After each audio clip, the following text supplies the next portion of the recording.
almost ripped the High Court apart. And I think that they feel that these decisions should be taken in the streets. And that is why a number of people who have simply been accused have been killed. And Salman Taseer's case is one in point, where he did not even say anything against the Holy Prophet, never dreamt of saying anything. He was talking about the misuse of the law and he was shot dead. I mean, this is the prime example of how this law is being used to persecute people who will not follow a rigid, very militant Islamic agenda here. Okay, let's go to Shabana Taseer. Shabana, you are the daughter of the governor of Punjab province, the man who was the governor of Punjab province, Salman Taseer. He was killed violently. He was shot dead by one of his security guards. I want to ask you a question about how you feel about Pakistan right now, but first I want you to listen to what the lawyer for the man who confessed to killing your father had to say. This is Mumtaz Qadri, the confessed assassin of Salman Taseer. This is what he said in his testimony in court. Let's listen.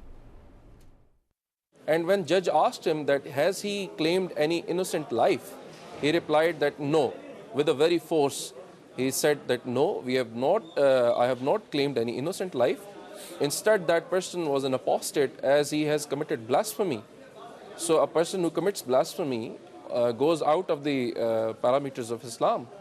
He was an apostate and he acted as it is prescribed in Quran and Sunnah. So Shabana, the question is, how do you feel about Pakistan right now and the road down which the country is going? Does it make you feel bitter? I don't feel bitter. I'm very positive about the future of Pakistan. We have a lot on our side. But something that is a concern for me is how poisonous the atmosphere has become.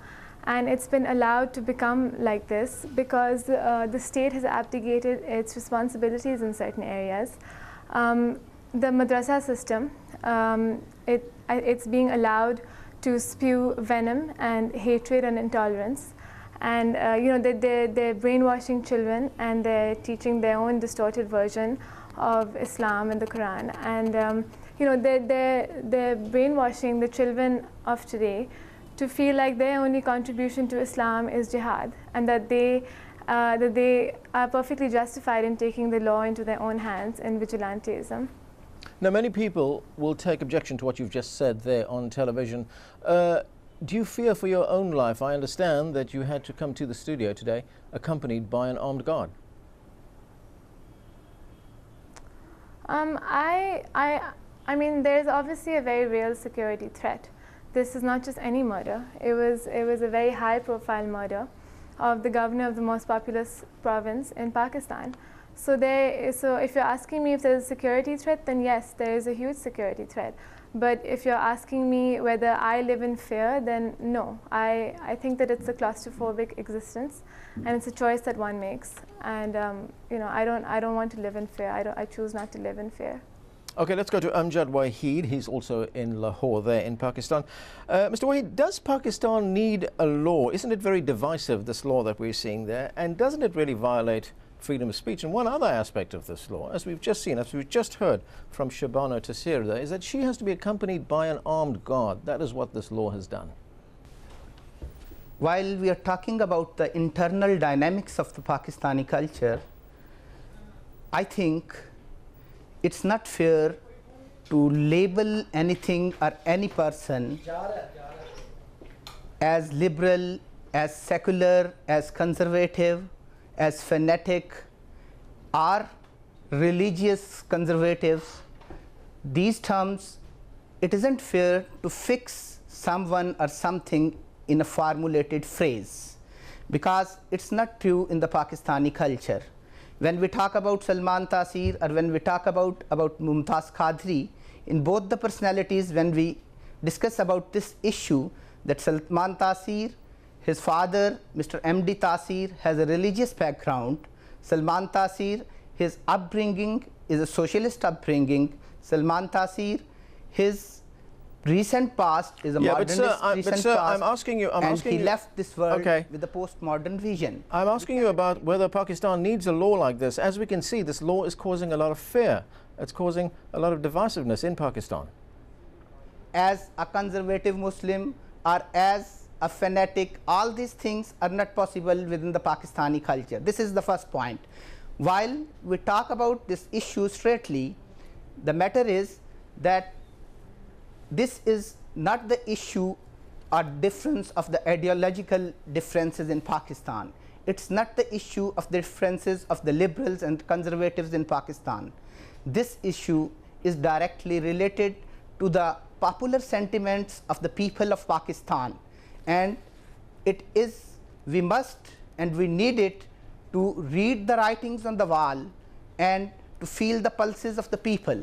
Then we will be able to really reconsider this issue in the light of the feelings of the popular masses. Okay, and sir. While we talk about the sentiments of the popular masses, we will. Okay, so let me go to Asma Jahangir. Asma Jahangir, we heard there that this law reflects the popular sentiments of the Pakistani people. Is there any way of knowing how much support there is for this blasphemy law in Pakistan? I think when there is an atmosphere of fear, it is very difficult to assess anything. But let me say that let us have this discussion in the framework that I don't think there is anybody in Pakistan, including Sherbano and myself, who believe that people should go around being abusive about our own religion, leave alone our own religion, about any other religion. We don't believe in that. We don't believe in demonizing religious personalities. But here we are talking about a legislation which is also worded very, very loosely, which says directly or indirectly. It doesn't look at intention and the kind of emotions that are stirred every time somebody is accused. So there may be a popular sentiment amongst those people and their followers who want to use this law to intimidate us and put us in fear, certainly. And can you imagine the children of all the minorities that I know in this country live under utter fear. They are so afraid that once their children go out of their homes, that they don't tear a paper, they don't throw a paper, they don't talk to anyone. And yet we are trying to justify it in the name of justice and in the name of a religion that preaches justice. I don't see the logic of it.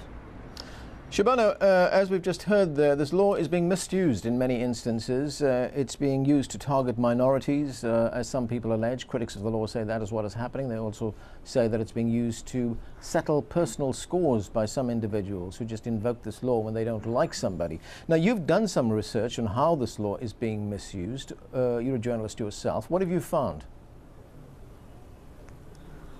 Look, I feel like a law is there to protect. It's not there to persecute.